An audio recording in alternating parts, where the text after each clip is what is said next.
Hi everybody, welcome to the QB School. I am JT O'Sullivan. Today, Justin Fields, Sackgate.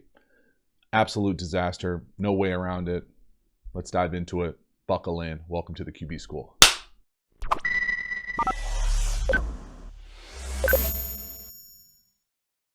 So this video is a small sample size of what will be available over to the Quarterback School Patreon community this week. The entire video, Bears versus Browns, full dumpster fire. This is a small sample size of just the sacks. There's a lot to dig into, so buckle in. Here we go. All right, here we go. My goodness, Sackgate. What a disaster on so many levels. Looking at every sack. First one here. Little 2x2, quick play fake. To me, running a variation of Y cross. Now, like damn near everything in life, there are many factors for why things go sideways. For me, this is a play call that I think that they probably called because he has significant experience playing what I would call a variation of air raid Y cross. Now this is just, to me, Y cross with a smash. So what is that? That is locked hitch, corner, and then here comes that crosser with either curl, in, post, whatever on the backside. And you read this thing just left to right. 1, 2, 3. And that 1 is really that high-low on that corner. So for me, the ball goes immediately, boom, to the hitch. Why? Because this corner gets depth and gives it to you. If this corner were to come up, then you would play the corner and the crosser. But if he takes this ball quick little play fake and drives it to this hitch, it's there. Okay, so that's the back end of this thing. Play it out here a few times. Is the hitch there? Quick play fake, shuffle or 3, right there. Yes, rip it right there on the hitch. Boom, hitch, throw it. Now you don't have enough time to get through anything else. So let's just pretend that the pass protection was great. And that corner down here kind of feathers, plays both. And I think you make the argument that he's trying to play both right there. You could make the throw the hitch, it's catch and tackle. The over's not there. The upside number 1 on that deep over, curl-ish thing, maybe. But you don't have time. Why don't you have time? Well, the right tackle gets beaten inside. There is no time. You can't play offensive tackle in the league like this. You're just getting smoked inside. Now you would love the back to be able to see this color flashing on this play fake and help out a little bit. It's almost like he's got blinders on. But you can't play quarterback with this kind of tackle play. But could he have thrown the hitch right there? Yeah. Probably takes a shot there though also. So it's both, in my opinion here. It's the decision, the quickness, the timing, quarterback-wise, and it's getting smoked at right tackle. So that's the first one. Next one, 2nd and 9. 2x2 again. This time, this took me about, honestly, 5 times watching this thing to tell whether this was a play action or an RPO. I'm going to go with play action. I think you could honestly make the argument that it's both. Play action here, in my opinion, there's absolutely no excuse to get a free runner like this through the B gap. I have no idea what's going on up top with this defender. Now all I'm doing is dropping my hypothesis about why this guy could be free here. But it sure looks like they are trying to just get a quick little play action right in here. You can make the argument that it's maybe there, but there is no argument for this guy to be able to run free through and hit the quarterback when your left tackle is blocking no one and your tight end is singled up against one of the best defensive linemen in the league. There is just no argument. This is bad ball. So is that slant down here by the slot there? Yes. Right there, you got to throw it. Similar to that hitch. If that's a play action to rip it, that's open. You have to throw that ball. One more time, down here. Slot. Rip it right there. Put it on him. Got a good chance for a good play. In addition, the pass protection here is a straight up disaster. Dumpster fire. So what's going on? They're trying to make this thing look like duo. So right here, see the double teams at the line of scrimmage. We're double teaming both tackles. So in play action, and I know a great course that goes into significant detail about this. In play action, the back usually has someone. Now, if they're play faking this way, they usually are going to go to the outside linebacker to the side that they're faking to. There's a bunch of different ways to do this. Let's just talk universal. If that's the case, so the nickel will or star, he's off the screen. He's not even here. We've got the tight end in. We're going to put him on the defensive end. I would say that's a move you don't want to live in the league, but right here we'll do that. So then you've got these two linemen for the tackle and the backer to that side. You've got no defensive tackle, linebacker. Got these two, right? Just simple math right here. Everybody is blocked up. Now, we got some matchup issues. This, to me, bad ball, okay, for a long term. But let's just go through it here. So the left tackle and left guard, who are they blocking? Who are they responsible for? Now, it might be the back is supposed to be 28. I don't know. I'm just going through what I would imagine it is. Because the back going to the right, that's a tough block to come back to the left. But 71 and 65 have to be going to one of those linebackers. 71 is not blocking anyone. Same thing with the center and right guard. So they need to be going to one of the linebackers. Now the right tackle just gets beat inside again. It's like a theme. But someone's got 28 and play action. You can't play quarterback like this. He looks like he triggers off the tight end blocking, and it's just a smoke. It's impossible. That being said, he still could have thrown it to the slot. It's tough out there. It is tough out there. 3rd and 14. Oh, Nelly. Right here. You've got 7 stops or corner stops with like a middle search. Now, first of all, 3rd and 14 is a disaster down in distance. Bad things happen all the time. Would love to just, at minimum, throw a check down. But there's a number of things we're going to talk about. First thing I wanted to pay attention to is just the chips here. So we got the sniffer, tight end, and the back. They both should be chipping the end. 8 looks like he's half hour late off the snap, and he gets in the way of whatever the left tackle's trying to do here. I don't know. I'm unfamiliar with that technique. The tight end on the right gets a pseudo chip. It helps.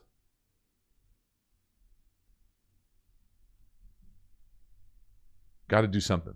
You can't, when we chip though, you can't hurt us and hit our own guys. Now, concept-wise here, I always think of 7 stops as zone beaters. So what do I mean by that? I mean that it's not great versus man-to-man. Now, you can throw it versus man-to-man. You just got to be great with your timing. So 7 stops to me is just a corner, and then we're going to stop at like 15 yards. Up, 7, stop. And then we're going to run like a middle search route, get open. So just design-wise here, here's the first down marker. These guys are going to be sitting at this line. They get coached to, they get paid to, all sorts of things. They're going to know exactly where those sticks are. But when I'm thinking zone beater, this is man-to-man. This looks like man technique. He's bump. It's going to be tough to get a 7 stop here. He's going to be all over him, and he is. Down here, with this little switch release, they are zoning this thing off. And really everywhere else, they're zoning this thing off. So he's coming down, almost like 3 weak. So if you catch a combo coverage, so draw a line down the thing, man up here, zone down here, when you have a 7 stop in most offenses, you are going to work the zone side right there. And if it's not there, find a way into the check down, whatever's in the flat. So to me, it looks like we picked the wrong side. We're trying to work up top. It's man coverage up top. See that technique of the corner? That's man. Down here at the bottom, it's zone. Watch him pass this thing off with the little switch release. Maybe you got a shot at the 7 stop if you throw with it. Great anticipation right there. But all those guys are squatting on it. They're squatting at the sticks. Look where they are. Dropping down into that second layer of defense. It's right at the sticks. Right at the 33. Just throw the check down to the tight end. That's all you can do. Live to fight another day. Check down, tight end, bottom of the screen, or the tailback up top. Sack. So to me, that's on a little bit of the play design. Don't love it, but certainly the quarterback, the sack element of it. Just throw the check down. 3rd and 14, can't hold on to it forever, make a great play every single time. Just throw the check down. That's plenty of time to throw a check down with the disaster at left tackle and the back. So again, almost every one of these has been multiple factors. Next one here, 3rd and 6. Now we start getting into some issues. We're going empty. Okay, 3 by 2.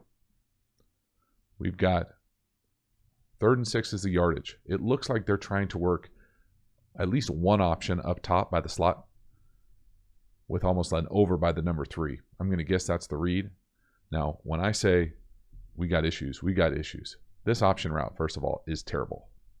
Okay, it reminds me of CFL option routes. Not that CFL option routes are bad, but they used to allow them to do like quad moves because you could get a running start with the motion. This takes forever. Furthermore, the first down is the 44. He runs this thing, triple moves this thing at like the 43. Even if he catches it and tackles it, it's not there. So we're screwed right here. All bad. Then I'm going to guess this is the number 2. So it's just 1 to 2. But we can't get there. I mean, it's muddy everywhere. So just watch that option by the slot. Up, in, out, what? That's your winner? In addition, the drop from Fields. 1, 2, 3, 4, 5. What? So just take 3, reset. It's not there. Get to the over. It's not there. Run. I mean, there's nobody winning. That's the other thing about it. Let's just pause and say you could throw anywhere, and you're playing quarterback in Fantasyland with a clicker. That's his 3rd step. Where were you going to throw the ball? Who's open? And now let's go 5th step. Who's open? Where's the ball going to go? Maybe 85 down here in the slot. But he's fallen out of that route. So, you know, now we need to win on the outside. We certainly need to run our routes at the correct depth and win on option routes. 12 right here on the left. This is just not going to get it done at any level running these option routes. But the footwork doesn't help either. I love the fact that he gets up in the pocket, but I'm going to guess that this is not the correct drop. 1, 2, 3, 4, 5 again. Now let's just watch 12 on the route on the option. Out in, what, huh? Damn. Sack. Sending guys to the Pro Bowl. Pro Bowl Sunday. So again, watch this thing full speed, empty. Where are you going to go? Nobody's open. Now, I would love to see Fields be able to get out of that. He does get out of the first tackle, but doesn't get out of the second. I think his teammates will get better and better with understanding that he can extend things. He's making the first guy miss. Keep fighting. Don't give up just because you get beat. But we got to win on the outside, too. You got to give us some winners. I really like the fact that I think if he gets the correct drop, he's even easier to get up in the pocket as opposed to he can get up and throw as opposed to get up and bail. You know what I mean? There's a difference between shuffling up and buying another time to bail as opposed to flushing and keeping your eyes down the field. You still want to keep your eyes down the field, but could he have gotten up and just shuffled over? Maybe. Super nitpicky. 3rd and 10. Another disaster down in distance. This time, let's just throw double go. Well, you got to throw it. 3rd and 10. There's no good calls. Now, this is, again, to me, dated football. 7-person protection. Let's just chuck double go with looks like a middle field read. I've got some significant issues with the Pass Pro. Let's just talk through it. 7-person protection. Okay, it looks like the tight end is chipping. So threw him into the check down. Okay, great. I like that. What about the back? Why, if we're doing that at the tight end position, so great. Chip, get out to your check down. He probably has 23 in protection as well. I'm going to guess the back has 33.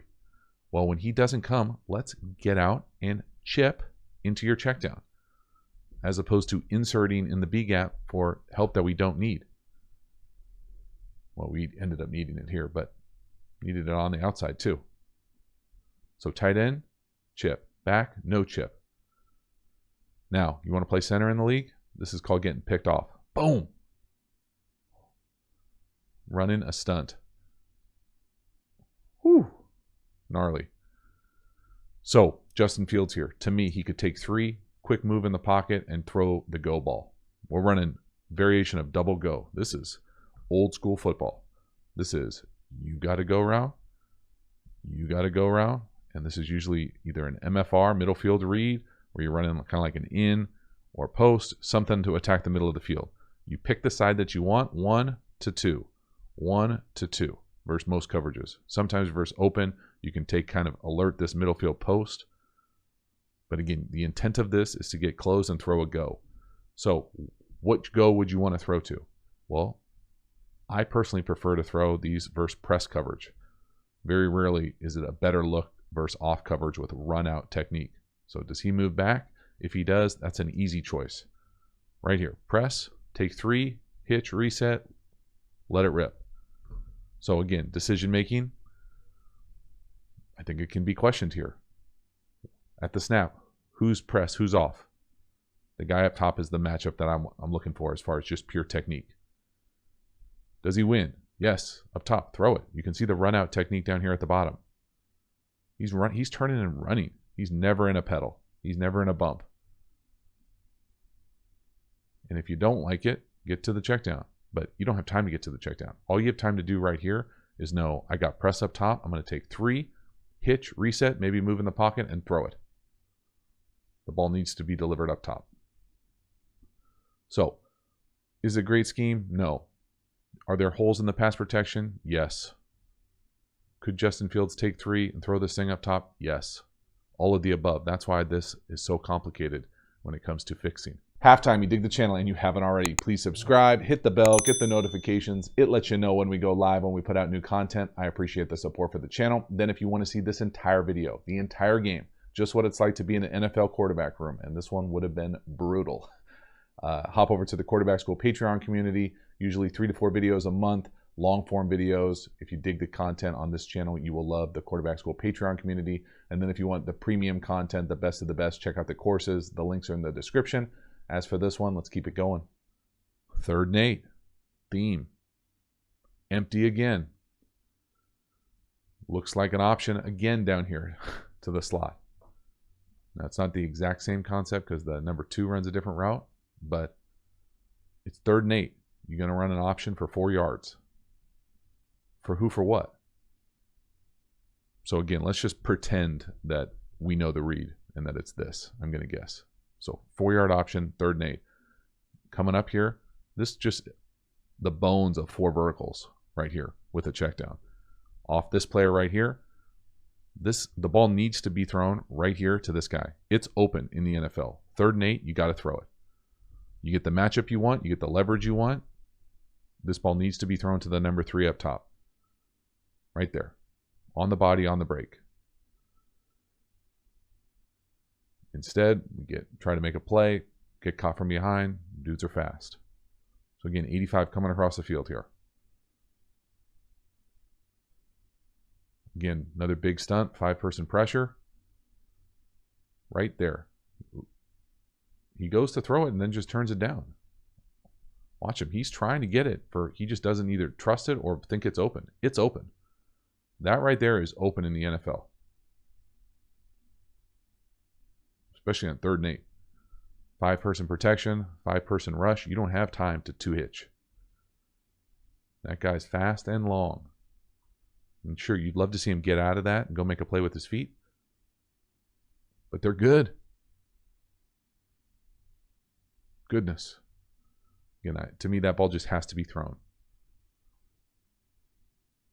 It's certainly not as clean as it is on Saturdays, but that's Sunday open. You know where your guy's going. You got the leverage you want. Running away from outside leverage defender. Got to take it. So that's the decisiveness here. And you can see it's not that it doesn't register. He just and then just can't make the play. And it's a hell of a play by Garrett, no doubt about it. Hell of an afternoon. 2nd and 5. Now we're doing a naked. Turf fails us, but for me, you know, they tried a handful of these nakeds, probably not as many as people would like. There's an element of quarterbacking here that I think can help if you get a little bit more vertical out of the fake, but I also think that this is just not the play that I would want with Justin Fields. And so what am I talking about? I'm talking about this to me is like a play that the Rams run a bunch. So corner, they call this a late flat, so you're faking like you're going down, and then we're going to have what I used to call a sneak flat from the other side, so a flat from the other side, and then this late flat here and an over. Well, that's what you do with Jared Goff. Like, no offense, Jared Goff, but like, this is what everybody runs as a naked. You've got a dynamic athlete here. Let's get creative with how we block the edge. So this late flat, to me, this is one of those ones where you see crafty guys find this like open area, they fake block and like settle in here, and the quarterback comes out of the play fake, gets significant depth, the flat's not there, can kind of buy some time and find a little hole to throw it in. Well, that's like crafty old guy football. Let's block the edge. Let's get our dynamic athlete on the edge, threatening downhill. Let's get creative with how we're doing this.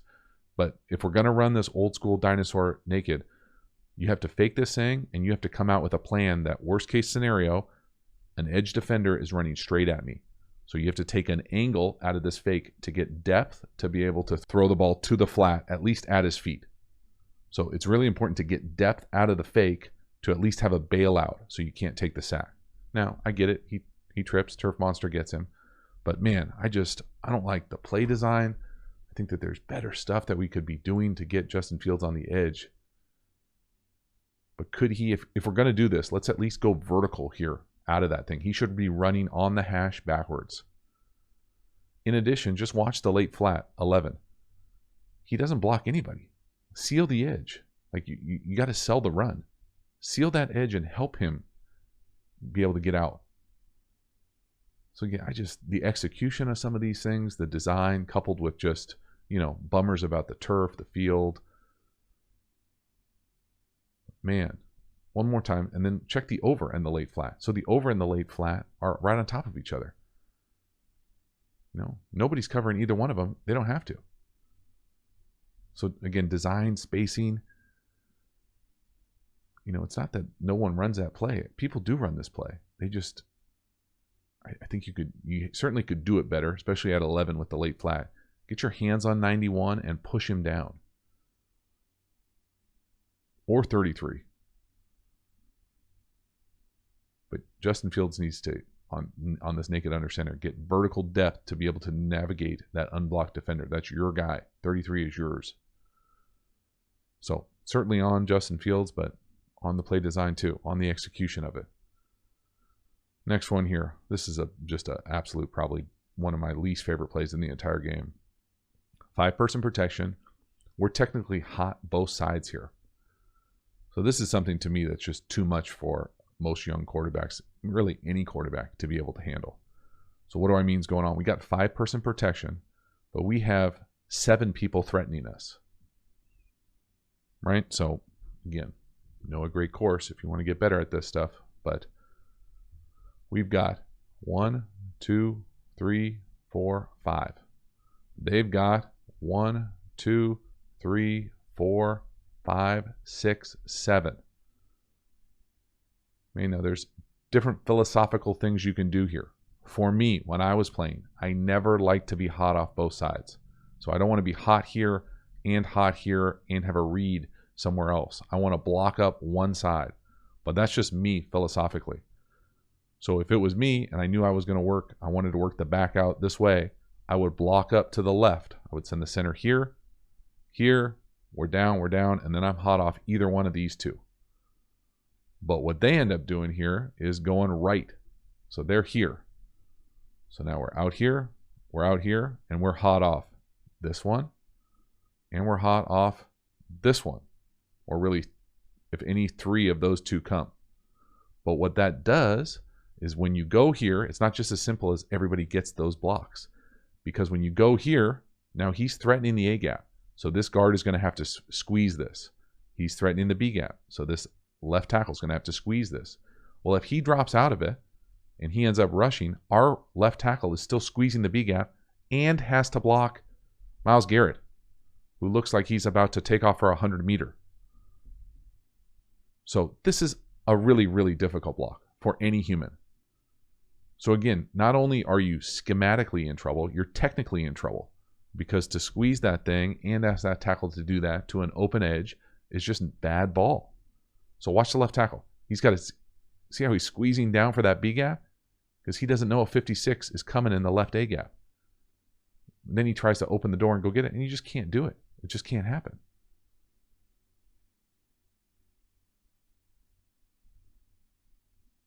And the two guys in the A gap are so late, it doesn't even matter. You go, I go, who goes, delay, doesn't matter. Left tackle smoked. So the pass pro, certainly issues all over the place. I just hate 5-person protection being hot off both sides. Maybe it's just my own philosophical issues, but it's tough to play football like that. Like, who are you supposed to block here? Look at these guys walking around. This is a bad feeling. 5-person protection? No thanks. Because it looks like he's working down here to the back. And maybe you could say, all right, I'm going to go to the left because I know this guy's going to have to peel with the back, but shoot, they might be hitting you with his own pressure. It's just, that's tough.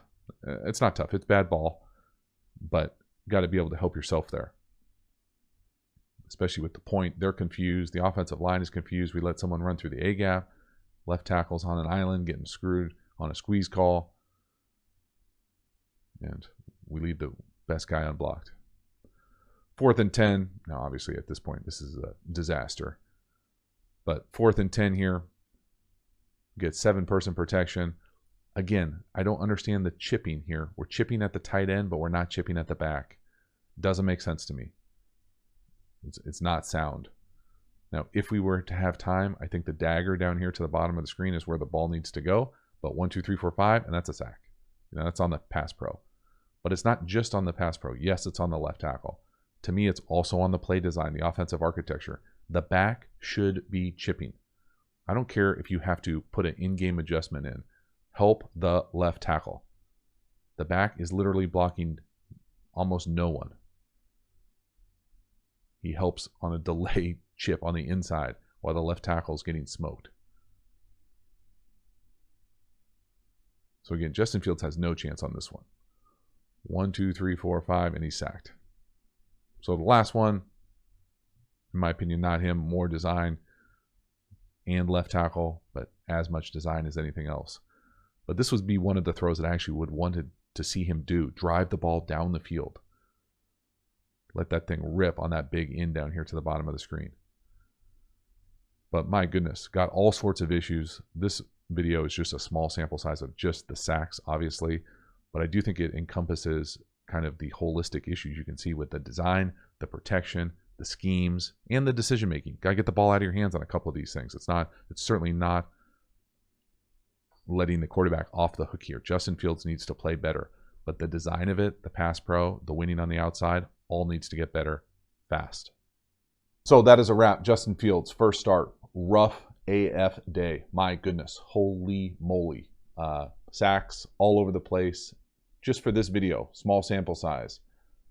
But I think you can start to see the layers of how, yes, Justin Fields certainly at fault. So was the pass pro. So was the offensive architecture. So was the perimeter for not separating and winning. All of those factors, all of those variables kind of layer in to this kind of disaster cake. So if you want to see the entire video, hop over to the Quarterback School Patreon community. I appreciate you hanging to the end. I will see you next time. Have a good one.